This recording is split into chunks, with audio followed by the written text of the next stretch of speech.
वैसे तो नेहरू हैं, लेकिन खुद को गांधी कहने वाले नेहरू गांधी परिवार के लिए आखिर जीत इतनी इंपॉर्टेंट क्यों है? आखिर क्यों वो हारने से इतना डरते हैं? नेहरू से लेकर राहुल गांधी और अब प्रियंका गांधी चुनाव के लिए हमेशा सेफ सीट ही क्यों चुनते हैं? क्या आपने कभी सोचा है? राम राम, मैं आपकी दिव्या। तो चलिए आज सोचिए हमारे साथ। आज की वीडियो में हम बात करेंगे नेहरू गांधी के फोमो यानी फियर ऑफ मिसिंग आउट की। बने रहें, मजा आएगा। बट देश को अच्छे से जानते रहना है तो नो द नेशन सब्सक्राइब करना ही है तुरंत। Thanks in advance. जीत और हार राजनीति में और जीवन में भी लगे रहते हैं, लेकिन नेहरू गांधी परिवार को अपनी इमेज की इतनी चिंता है और अपने सर्वमान्य नेता होने के झूठे गुरूर को इतना बचाना पड़ता है कि ये हमेशा चुनाव के लिए सेफ सीट खोजते हैं। हम ये ऐसे ही नहीं कह रहे। आज हम आपको दिखाएंगे कि कैसे हमेशा से परिवार ने अपने लिए स्ट्रॉन्ग होल्ड वाली सेफ सीट चुनी है और जब हार गए तो बोरिया बिस्तर बांधकर भाग गए। हार का डर इतना है कि 2 जगहों से लड़ रहे हैं, ये पहले अनाउंस भी नहीं करते। याद कीजिए, जब 2014 में प्रधानमंत्री मोदी पहली बार सांसद का चुनाव लड़े थे तो उन्होंने दोनों सीटों की पहले ही घोषणा कर दी थी, लेकिन राहुल गांधी ने गुप्त रखा उनका 2 सीटों से लड़ना। अब प्रियंका गांधी पहली बार चुनाव लड़ेंगी सेफ सीट वायनाड से। लेकिन सवाल ये कि हमेशा सेफ सीट की भारतीय राजनीति में कुछ कॉन्स्टिट्यूएंसीज नेहरू गांधी परिवार के लिए लंबे समय से मजबूत किले जैसे रहे। ये इलाके जिन्हें अक्सर स्ट्रॉन्ग होल्ड या सुरक्षित सीट कहा जाता है, कांग्रेस नेताओं के लिए पीढ़ियों से जीत दिलाते रहे हैं। रायबरेली से अमेठी, फूलपुर से बेलारी और वायनाड तक ये निर्वाचन क्षेत्र कांग्रेस की शक्ति के केंद्र रहे हैं, या कहें कि थे, क्योंकि जैसे जैसे पॉलिटिकल लैंडस्केप बदला कांग्रेस की पकड़ कमजोर होती गई। बीजेपी और क्षेत्रीय पार्टियों की कड़ी कंपटीशन का सामना करते हुए कांग्रेस को यहां से भागना पड़ा। सेफ सीट की तलाश की ये विरासत जवाहरलाल नेहरू से शुरू हुई, जो भारत के पहले प्रधानमंत्री अजीब और विवादित कारणों से चुने गए थे। भारत जिसे नेहरूवियन सिर्फ इंडिया ही बुलाना प्रेफर करते हैं। तो नेहरू जी 1952, 1957 और 1962 के चुनाव उत्तर प्रदेश में फूलपुर से जीते।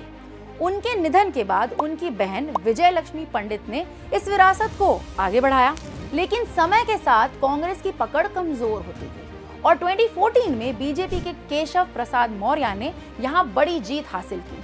तो कांग्रेस ने दोबारा उधर मुड़कर नहीं देखा। परिवार का लखनऊ से संबंध विजय लक्ष्मी पंडित से शुरू हुआ, लेकिन 1984 के बाद से कांग्रेस इस सीट को वापस पाने में संघर्ष कर रही है।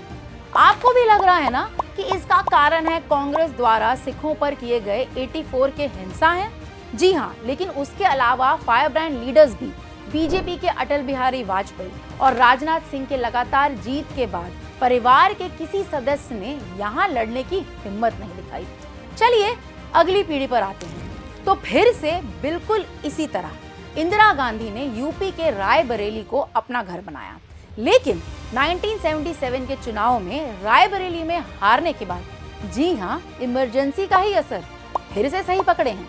तो असली तानाशाह इंदिरा गांधी ने रायबरेली से बैर कर कर्नाटक के चिकमगलूर में शरण ली और वहां उपचुनाव में बड़ी वापसी की। इसी तरह 1980 में उन्होंने मेडक को चुना, जो अब तेलंगाना में है, और वहां से भी बड़ी जीत हासिल की, जहां प्रेजेंट में भी फिलहाल राज्य में कांग्रेस की सरकार है। द सो कॉल्ड गांधीज की अगली पीढ़ी, द विदेश वाली बहू। 1999 में सोनिया गांधी ने अमेठी में हार के डर से बेलारी से भी चुनाव लड़ा। सुषमा स्वराज के खिलाफ कड़ी लड़ाई के बाद उन्होंने मामूली अंतर से जीत हासिल की, लेकिन बाद के चुनाव में बीजेपी ने इस सीट को वापस जीत लिया। ये कुछ उसी तरह हुआ जैसे अमेठी में 2014 लोकसभा में पहले कांग्रेस के जीत की मार्जिन कम करवाई बीजेपी की स्मृति ईरानी ने, फिर हरा दिया राहुल गांधी को बड़े मार्जिन से। तो इसी बात पे अगली पीढ़ी ऑफ फर्जी वाले गांधीज पर आ जाते हैं। अमेठी जो गांधी परिवार की राजनीतिक विरासत का प्रतीक थी, वहां राहुल गांधी के जीत का अंतर 2014 में काफी कम हो गया, जिससे 2019 में स्मृति ईरानी की जीत का रास्ता साफ हुआ। और ऐसा साफ हुआ कि पहली बार 25 साल में कोई गांधी परिवार का सदस्य अमेठी से चुनाव लड़ा ही नहीं। अब सेफ सीट सिबलिंग्स पर आ जाते हैं। अब राहुल गांधी ने वायनाड की सीट अपनी बहन प्रियंका गांधी के लिए खाली करने का फैसला किया। वायनाड की जीत मुस्लिम लीग के समर्थन से संभव हुई थी, लेकिन पार्टी के महिला मुद्दों पर विवादित रुख के कारण प्रियंका को उतना समर्थन मिलेगा या नहीं, ये सवाल उठता है। नेहरू गांधी परिवार का सेफ सीट से ही लड़ना एक रणनीति है, जिसके पीछे छिपा है हार का डर, कुर्सी छिन जाने का डर, सत्ता छूट जाने का भयानक डरावना सपना।